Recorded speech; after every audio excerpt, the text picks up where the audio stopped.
So in order to create your transition video, you'll need to go to the challenge page we can see up here, adobe.ly/transition25.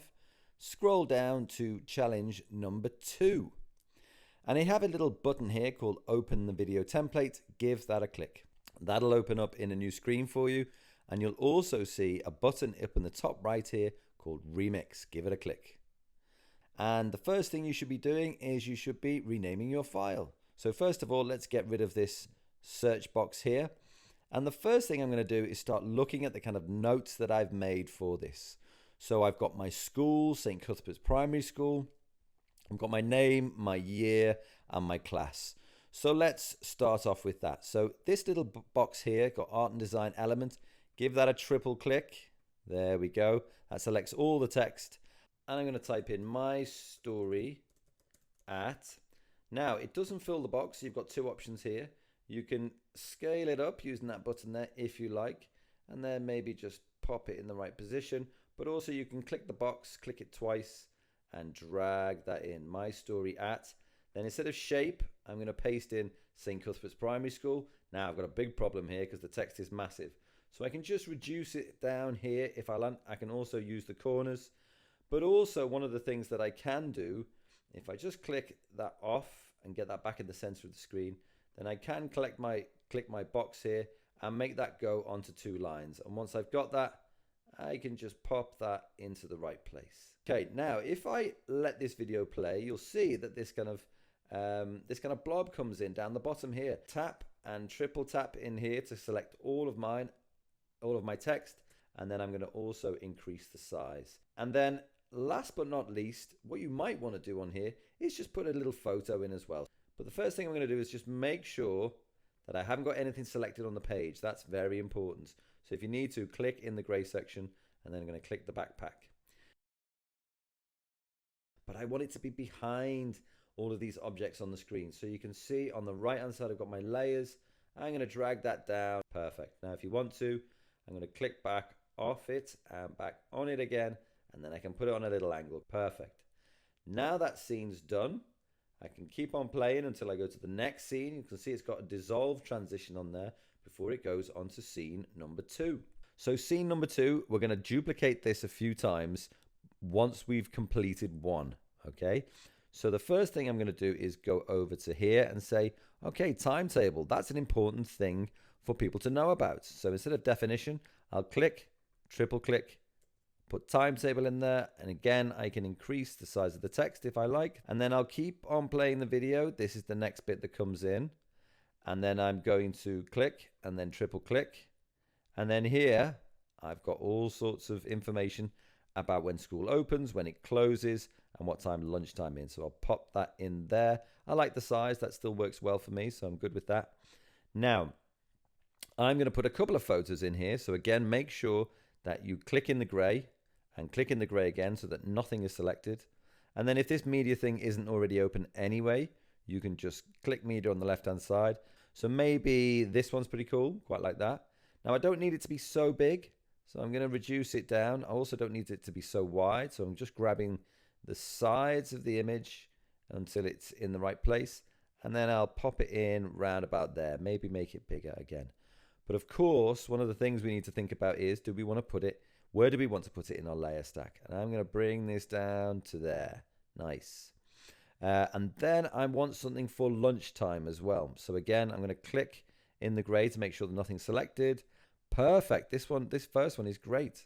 I like it a lot. So again, I'm going to bring it down in size, pop it roughly where I want it to be. That sort of size is good, I think.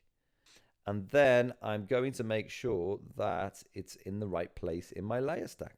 So again, I'll bring it down. About there is going to be great. Now, maybe this kind of blob here is maybe it's too high up. So I'm going to click it. Now, what you'll see is that this kind of the group of 6 dots just around here, if you click in there, you'll drag everything within there at the same time.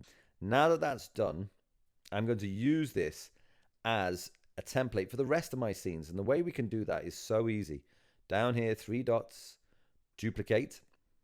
Now you have an identical scene with all the animation that's in there and everything. So instead of timetable this time, I'm going to go my favorite places. I'm going to copy that, click timetable.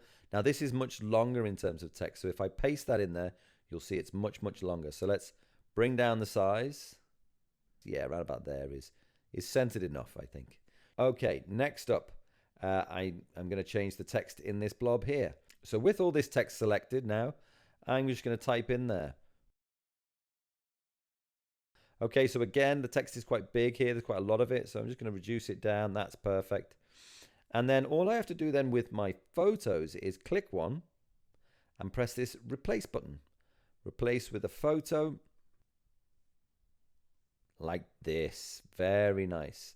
Click on the other one, replace, go to photos, and this one's about a reading corner, so I'll put child reading, and something like this is fantastic. Okay, if you want to switch up the colors that are being used here, you can click on your background, you could go to effects, you could go into duotone and start exploring what kind of different effects you could produce. Now this one's pretty good, I like it, but you can go to more colors and you can start introducing different colors in there.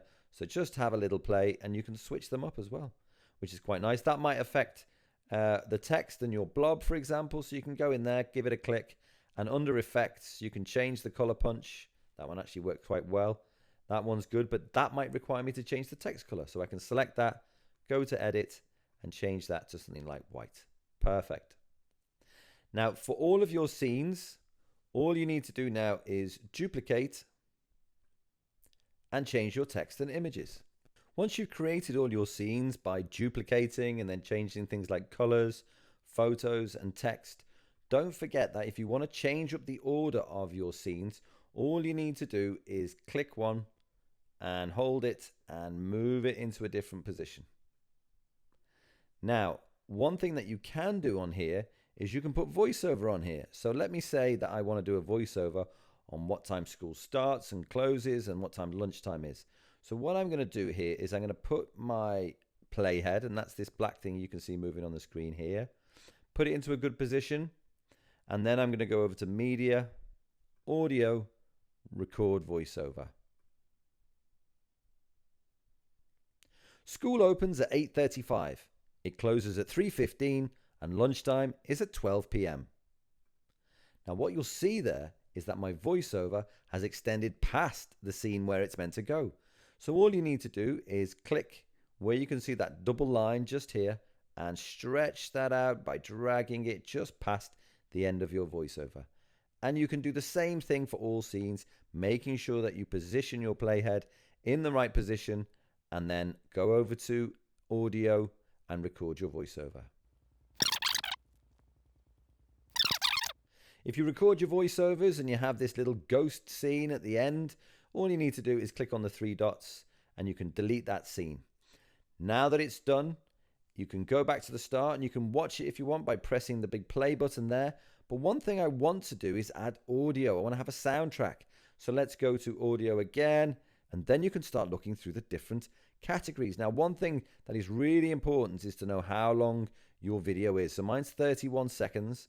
So whatever I'm going to look for, and let's look in, maybe look in background music, I've got to make sure it's longer than 31 seconds or at least as long.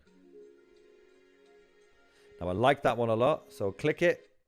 It goes in there. Now because I've got a soundtrack and I've also got voiceover in there, one thing I want to do is check that my soundtrack isn't going to drown out my voiceover. So let's get it to the second scene there.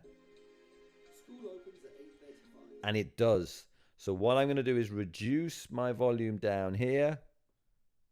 One thing I will also do with my audio is make sure it fades out as well. So I'm going to click that fade out button and fade out duration maybe 1 second, just so it doesn't abruptly stop at the end. And that is how you make your transition video. Once you're done, you can download it by pressing the download button at the top here, just up here, and it will ask you what kind of file format you want to use. A video resolution 720 is plenty, and then you can click download. Otherwise, you can use the share button here, and you can create a view only link or send it to Google Classroom or Microsoft Teams.